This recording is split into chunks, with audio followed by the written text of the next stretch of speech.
2002 July 27. അന്ന് നേരം പുലർന്നപ്പോൾ നാട്ടുകാർ എല്ലാവരും ഒന്നടങ്കം കേട്ടത് ഒരു പീഡകന്റെ മരണവാർത്തയായിരുന്നു. സ്വന്തം മകളെ പിച്ചിച്ചീന്തിയ 25 വയസ്സുകാരനുമൊത്ത് ആ മകളുടെ അച്ഛന്റെ സൗഹൃദം.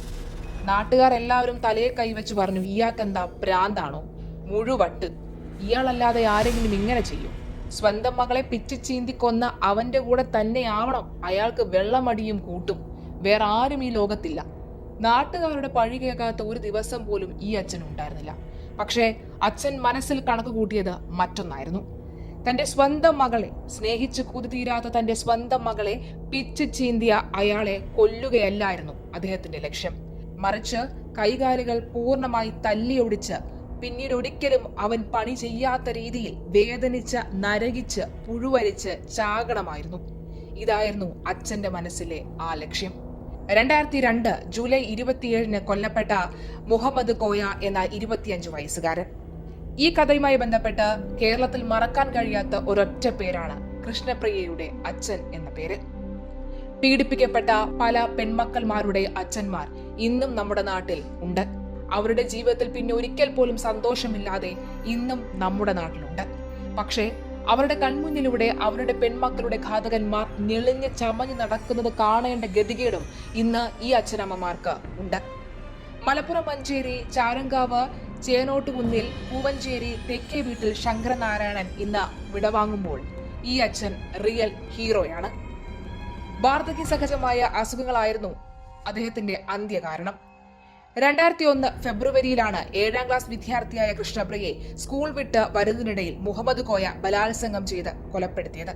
കേസിൽ മുഹമ്മദ് കോയ അറസ്റ്റിലാവുകയും ചെയ്തിരുന്നു. ജാമ്യത്തിലിറങ്ങിയ മുഹമ്മദ് കോയ 2002 ജൂലൈ 27 ഒരു പൊട്ടക്കിണറ്റിൽ വെടിവെച്ച നിലയിൽ മരണമടഞ്ഞ് കണ്ടെത്തി. മകളെ ഇല്ലാതാക്കിയവനെ കൊലപ്പെടുത്തിയ ശേഷം ചങ്കുറപ്പോടുകൂടി പോലീസിന് മുന്നിലെത്തി കുറ്റം ഏറ്റുപറഞ്ഞ് ആ അച്ഛൻ അറസ്റ്റ് വരികയായിരുന്നു. വെടിവെച്ചത് ശങ്കരനാരായണനാണെന്നായിരുന്നു പോലീസിന്റെ കണ്ടെത്തൽ. കേസിൽ മഞ്ചേരി സെഷൻസ് കോടതി ശങ്കരനാരായണനെ ജീവപര്യന്തം തടവിന് ശിക്ഷിച്ചെങ്കിലും ഹൈക്കോടതി പിന്നീട് തെളിവുകളുടെ അഭാവത്തിൽ വെറുതെ വിടുകയായിരുന്നു. മുഹമ്മദ് കോയയുടെ മൃതശരീരം വീടെടുക്കുന്നതിൽ പോലീസിന് വീഴ്ച പറ്റിയെന്നും ക്രിമിനൽ സ്വഭാവമുള്ള പ്രതിക്ക് മറ്റു ശത്രുക്കൾ ഉണ്ടാവുമെന്നും കാണിച്ചാണ് കോടതി ശങ്കരനാരായണനെ വിട്ടയച്ചത്. ജീവിച്ചിരുന്നുവെങ്കിൽ ഇന്ന് 27 വയസ്സുണ്ടായിരുന്നേനെ കൃഷ്ണപ്രിയയ്ക്ക്. ഒരിക്കലൊരു അഭിമുഖത്തിൽ ശങ്കരനാരായണൻ പറഞ്ഞിരുന്നു, ആ കാണുന്നതാണ് മുഹമ്മദ് കോയയുടെ വീട്. തൊട്ടടുത്ത് കാണുന്ന വീട്ടിലേക്ക് കൈ ചൂണ്ടി ശങ്കരനാരായണൻ പറഞ്ഞു, അവൻ ഇവിടെ മിക്കവാറും വരുന്ന ആളായിരുന്നു. വെള്ളം കോരാൻ പക്ഷേ എന്റെ അമ്മ സമ്മതിക്കുമായിരുന്നില്ല. അപ്പോൾ മോളായിരുന്നു അയാൾക്ക് വെള്ളം കോരി കൊടുത്തിരുന്നത്. എന്നിട്ടും അയാൾ എന്റെ മകളോട് ഇങ്ങനെ ചെയ്തു. മകളുടെ മരണവും ജയിൽവാസവും മോചനവും എല്ലാമായി ദീർഘനാൾ പ്രക്ഷുബ്ധമായിരുന്നു ശങ്കരനാരായണന്റെ ജീവിതം. നാട്ടുകാർ തന്നെ കുറ്റപ്പെടുത്തിയില്ലെന്നും പിന്തുണ തന്നുവെന്നും ശങ്കരനാരായണൻ പറഞ്ഞിരുന്നു. നാട്ടുകാരും മാധ്യമപ്രവർത്തകരും സുഹൃത്തുക്കളും ഒക്കെ ഒരുപാട് പിന്തുണ തന്നു.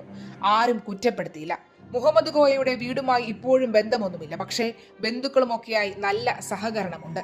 കാരണം അവർക്കെല്ലാവർക്കും അറിയാം മുഹമ്മദ് കോയ ചെയ്തത് തീർത്താൽ തീരാത്ത കുറ്റം തന്നെയാണ് എന്നുള്ളത്. നമ്മുടെ നാട്ടിൽ പല അച്ഛന്മാർക്കും ഈ ഒരു സാഹചര്യം ഉണ്ടായിട്ടുണ്ട്. തന്റെ മകളെ പിച്ചിച്ചീന്തിയ ആ വ്യക്തിയെ കൊല്ലാനുള്ള ദേഷ്യം ഈ നാട്ടിലെ ഓരോ വ്യക്തികൾക്കും ഉണ്ടായിട്ടുണ്ട്. നിയമം കയ്യിലെടുക്കരുത് എന്ന വ്യവസ്ഥ പലരും പാലിക്കുന്നത് കൊണ്ട് മാത്രമാണ് ഇന്ന് പലരും ഞെളിഞ്ഞ് തിമിർന്ന് ഇന്ന് നമ്മുടെ നാട്ടിൽ നടക്കുന്നത് എന്നതിൽ സത്യം മാത്രമാണ്. നിയമം കയ്യിലെടുക്കരുത് എന്ന് തന്നെയാണ്. പക്ഷെ അപ്പോഴും നമ്മുടെ നാട്ടിലെ നിയമവ്യവസ്ഥ കാരണം, പഴുതുകൾ കാരണം തെറ്റു ചെയ്തവൻ ഇന്ന് നമ്മുടെ നാട്ടിൽ ഇറങ്ങിത്തിരിക്കുമ്പോൾ തെറ്റു ചെയ്യാത്ത ഇനിയും ജീവിതം ഏറെ സ്വപ്നം കണ്ട, നിറമാർന്ന ജീവിതം മുന്നിൽ കണ്ട തന്റെ മകളുടെ ജീവിതം ഒരു പൂച്ചക്കുഞ്ഞിനെ പോലെ ഞെരുക്കി അമർത്തിക്കൊന്ന ഇവറ്റകളെ എന്ത് ചെയ്യണമെന്ന് തന്നെയാണ് പല അച്ഛന്മാരും ചിന്തിക്കുന്നത്. ആ ചിന്തയിൽ നിന്ന് തന്നെയാണ് കൃഷ്ണപ്രിയയുടെ അച്ഛൻ ഇന്ന് ഹീറോയായി എല്ലാവരുടെ മനസ്സിലും മാറിയിരിക്കുന്നത്. ആ അച്ഛന് ഒരു തമാശയാണ് നിയമം കയ്യിലെടുക്കരുത് എന്ന് പറയുന്നവരോട്. ഇന്ന് അച്ഛൻ 75ാം വയസ്സിൽ വിട പറയുമ്പോൾ അച്ഛൻ ഒരു വിപ്ലവമായിരുന്നു എന്ന് നമുക്ക് അറിയാം. കാരണം സ്വന്തം മകളെ പിച്ചിച്ചീന്തി കൊന്ന 25 വയസ്സുകാരനായ ആ യുവാവിനെ അതേ നാണയത്തിൽ തന്നെ തിരിച്ചടിക്കുക എന്ന ലക്ഷ്യത്തോടുകൂടി ഇല്ലാതാക്കി കുഴിച്ചു മൂടിയ ആ അച്ഛൻ. ഇന്ന് ആ അച്ഛൻ എല്ലാവരുടെ മനസ്സിലും ഹീറോയാണ്. പക്ഷെ അപ്പോഴും അച്ഛൻ പറയുന്നത്, ഇന്ന് എൻ്റെ മകൾ ജീവിച്ചിരുന്നുവെങ്കിൽ അവൾ എൻ്റെ അന്ത്യകർമ്മം ചെയ്യുമായിരുന്നു എന്നുള്ളതാണ്. കൃഷ്ണപ്രിയയുടെ അച്ഛൻ എന്ന ഈ വ്യക്തിയെ മലയാളികൾ ആരും മറക്കില്ല. ഒരിക്കൽ കൂടി ശങ്കരനാരായണ, നിങ്ങളെ ഞങ്ങൾ ആരും മറക്കില്ല. നിങ്ങളൊരു പ്രചോദനമാണ്. ഈ നാട്ടിൽ ചെയ്യാൻ കഴിയാതെ പോയ പല അച്ഛനമ്മമാരുടെ ആഗ്രഹം തന്നെയാണ് നിങ്ങൾ ചെയ്തത്. അന്ന് നിങ്ങൾ പറഞ്ഞു വെച്ച ഒരു കാര്യമുണ്ട്, അത് നിങ്ങൾ വേരോടെ പിഴുതെറിഞ്ഞ ഒരു കാര്യമുണ്ട്. 25 വയസ്സുകാരനായ അയാൾ ഇന്നും ജീവനോടെ ഉണ്ടായിരുന്നുവെങ്കിൽ പഴുതുകൾ കാരണം, നിയമവ്യവസ്ഥയുടെ പല പഴുതുകൾ കാരണം ഇന്ന് പുറത്തിറങ്ങുമായിരുന്നു. കൃഷ്ണപ്രിയയിൽ ഒതുങ്ങില്ലായിരുന്നു ആ മരണപ്പെട്ട പെൺകുട്ടികളുടെ എണ്ണം. ഒരുപക്ഷെ മറ്റു പല പെൺകുട്ടികളിലും അയാളുടെ കൈക്ക് ഇരയായി മാറിയേനെ. അതാണ് നിങ്ങൾ ഒറ്റയടിക്ക് ഇല്ലാതെയാക്കിയത്. ശങ്കരനാരായണൻ, നിങ്ങൾ ഒരു അച്ഛൻ തന്നെയാണ്, യഥാർത്ഥ അച്ഛൻ.